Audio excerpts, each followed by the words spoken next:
मतलब हमारे पास सेट ए है जिसमें 1 से लेके 14 तक सारे इंटीजर्स हैं।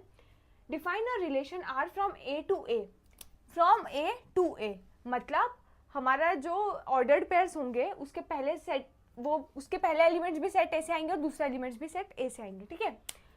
और रिलेशन हमें दिया है, रिलेशन की कंडीशन दी है कि relation is this relation R is set of all ordered pairs x, y such that 3x - y = 0 where x and y belongs to the set A, ठीक है।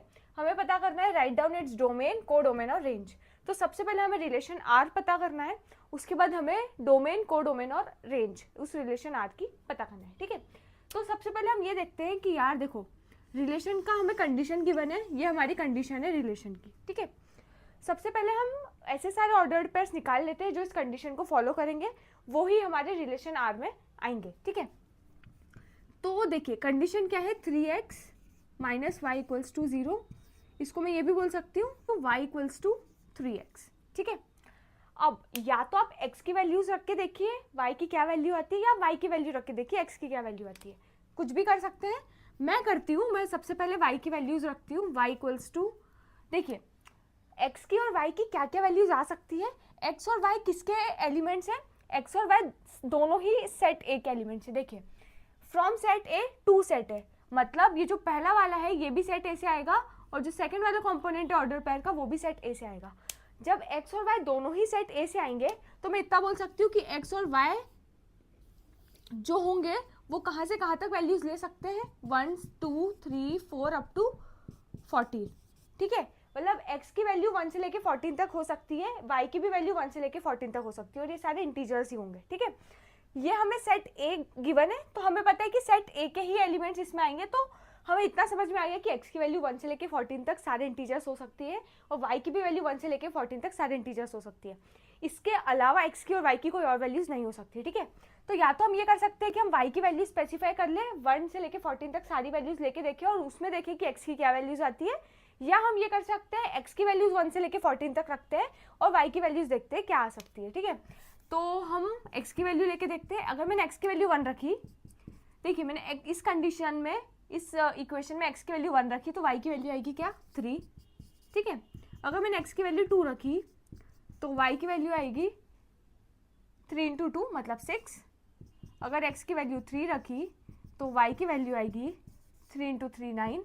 x की वैल्यू 4 रखी तो y की वैल्यू आएगी 12।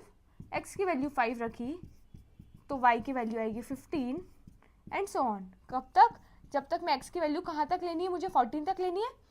अगर मैं 13 लेती हूँ, x की वैल्यू 13, तो y की वैल्यू आएगी 13 × 3 मतलब 39। और अगर मैं y की वैल्यू लेती हूँ 14 तो 14 × 3 मतलब 42, ठीक है। तो ये सारे केसेस हमारे हो गए। अब हमें ये पता करना है कि ये सारे के सारे जो केसेस हैं इनमें से कौन से हमारे रिलेशन का हिस्सा है, मतलब ऐसे कौन से जो ये वाली कंडीशन फॉलो कर रहे हैं, ठीक है। y = 3x, देखिए y = 3x ये सारी कंडीशन फॉलो कर रही है, बट हमें ये भी चेक करना है कि हमारे x की वैल्यूज भी यही हो सकती है और y की वैल्यूज भी यही हो सकती है। मतलब x की वैल्यू 1 2 3 4 5 6 7 8 9 10 11 12 13 14, यही वैल्यूज y की भी हो सकती है 1 से लेके 14 तक सारे इंटीजर्स, ठीक है। तो x की वैल्यू 1 ले आई तो y की वैल्यू 3 है, चलिए ये सही है, ये भी सही है, ये भी सही है, ये भी सही है। लेकिन अगर हमने x की वैल्यू 5 ली तो y की वैल्यू आ रही 15, बट हमारी रेंज क्या है, मतलब हमारे पास जो y की वैल्यूज आ सकती है वो 1 से लेके 14 तक आ सकती है, 15 नहीं हो सकती, क्योंकि 1 से लेके 14 तक ही सेट A के एलिमेंट्स हैं, तो 15 नहीं आ सकता। सिमिलरली सारे एलिमेंट्स जो इसके बाद आएंगे वो इस कंडीशन को फॉलो नहीं कर रहे हैं कि y भी सेट A का हिस्सा है, ठीक है। तो हमारे पास सिर्फ ऐसे 4 ऐसे केस आए हैं जो इस ऑर्डर्ड जो इस कंडीशन को फॉलो कर रहे हैं, सिर्फ ऐसे 4 ऑर्डर्ड पेयर्स हैं, ठीक है। वो ऑर्डर्ड पेयर्स को x, y के फॉर्म में लिखना है तो 1, 3। तो मैं एक काम करती हूँ, मैं रिलेशन R ही लिख लेती हूँ, ठीक है। रिलेशन R में क्या क्या आएंगे, 1, 3, 2, 6, 3, 9 और 4, 12, ठीक है। ये 4 ऑर्डर्ड पेयर्स आ गए हमारे रिलेशन R में। तो सबसे पहली चीज हमें पता करनी थी, define a relation R from set A to set A by this condition, ठीक है। तो हम रिलेशन R पता कर चुके हैं। रिलेशन R में हमारे 4 ऑर्डर्ड पेयर्स है, 1, 3, 2, 6, 3, 9 और 4, 12, ठीक है। नेक्स्ट चीज है write down its domain, codomain and range, ठीक है। देखिए अगर मैं बोलती हूँ मुझे पता करना है डोमेन, डोमेन ऑफ आर, ध्यान से समझिए, डोमेन मतलब जो भी हमारे रिलेशन के ऑर्डर्ड पेयर्स है उनके पहले कंपोनेंट्स को लिख लो तो वो हमारा डोमेन हो जाएगा। तो इसका पहला कंपोनेंट है 1, इसका 2, इसका 3 और इसका 4, तो ये हमारा डोमेन आ गया। सिमिलरली अगर हमें रेंज पता करनी है तो रेंज में हमारे रिलेशन के सारे ऑर्डर्ड पेयर्स के हमें क्या लेने हैं, सेकंड कंपोनेंट। सेकंड कंपोनेंट मतलब 3, 6, 9 और 12, तो 3, 6, 9 और 12, ठीक है। नेक्स्ट चीज पूछिए कोडोमेन। कोडोमेन, ठीक है, तो कोडोमेन में हमें जो रिलेशन हमारा बाद में आता है, मतलब जो सेट हमारा बाद में आता है, जिस सेट से जिस सेट की हम रिलेशन निकाल रहे हैं, from set this to set this, तो जो भी 2 वाला सेट होता है, बाद वाला सेट होता है, वो हमारा होता है कोडोमेन।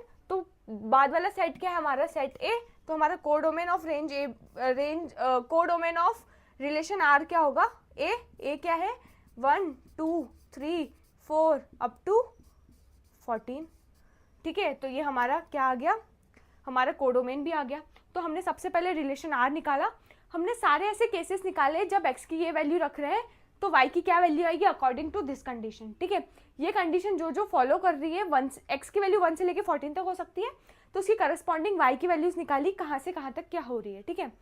सिमिलरली हम y की वैल्यूज निकाल के x की वैल्यूज चेक कर सकते थे, इस केस में हमने x की वैल्यूज निकाल के y की वैल्यूज चेक करी है। तो अब हमें सिर्फ इतना पता करना था कि यार कौन कौन से हैं जो इस कंडीशन को फॉलो कर रहे हैं, एज वेल एज ये भी फॉलो कर रहे हैं कि सेट x मतलब सेट a के ही एलिमेंट्स होंगे, x की भी वैल्यूज और y की भी वैल्यूज, ठीक है। तो x की वैल्यूज तो हमारी 1 से लेके 14 तक ही लिखी थी हमने, y की वैल्यूज हमारी सिर्फ यहाँ तक ही आ पा रही थी, इसके बाद सारी y की वैल्यूज 14 से बड़ी आ रही थी, 14 से बड़ी आ नहीं सकती। तो हमारे ये 4 ऑर्डर्ड पेयर्स बने, 4 ऑर्डर्ड पेयर्स निकालने के बाद हमने डोमेन, रेंज और कोडोमेन हमारे रिलेशन आर का निकाल लिया, ठीक है। तो आपको ये वाला क्वेश्चन अच्छे से समझ में आ गया होगा। आपको ऐसे कोई भी क्वेश्चन आए, आपको आराम से पहले रिलेशन देखना है, रिलेशन की कंडीशन क्या है, वो रिलेशन की कंडीशन फॉलो करते हुए ऑर्डर्ड पेयर्स निकालने हैं। ये भी एक बार मेक श्योर करना कि from set this to set this है, तो पहला एलिमेंट इस सेट को, ऑर्डर पेयर के हर एलिमेंट जो पहला एलिमेंट आएगा, पहला कंपोनेंट आएगा वो इस सेट से आएगा, और हर ऑर्डर्ड पेयर का सेकंड कंपोनेंट इस सेट से आएगा। इससे बाहर नहीं हो सकते कंपोनेंट्स, ठीक है।